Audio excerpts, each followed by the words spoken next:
আজ আমি হাজির হয়েছি খুবই দুর্দান্ত একটি রেসিপি নিয়ে। নিরামিষ ঝিঙের ঘন্ট খুব সহজেই রান্না করা যায়, খেতেও লাগে খুব ভালো। কী কী লাগছে একবার দেখে নিন।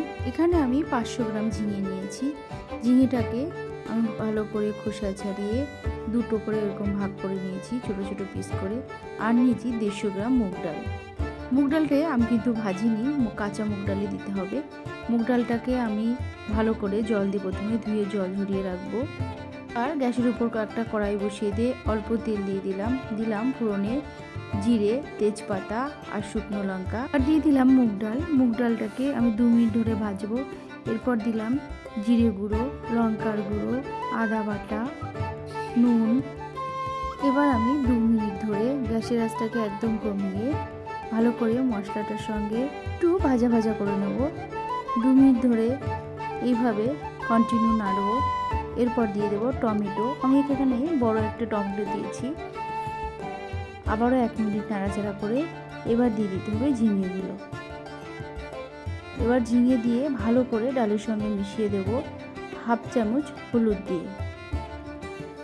2 মিনিট ধরে ভাজার পরে দিয়ে দেব জল। আমি এখানে বেশি ঝোল রাখবো না, তাই অল্পই জল দেব।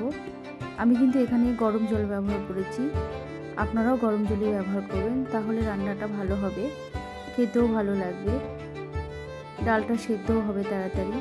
এবার একটা ঢাকনা দিয়ে ঢেকে দিলাম 2 থেকে 3 মিনিটের জন্য। 3 মিনিট পরে ঢাকনা খুলে দেখব ডালটা কতটা সেদ্ধ হয়েছে।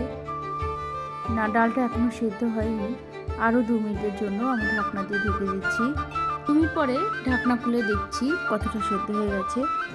হ্যাঁ, সেদ্ধ হয়ে গেছে। এবার এই দেখুন সেদ্ধ হয়েছে, একদমই সেদ্ধ হয়েছে। তবে দেখতে কিন্তু গোটা গোটা আছে, আমি কিন্তু এটা ঘেটে দেবো না। এই দেখুন ঝোলটাও কমে এসছে।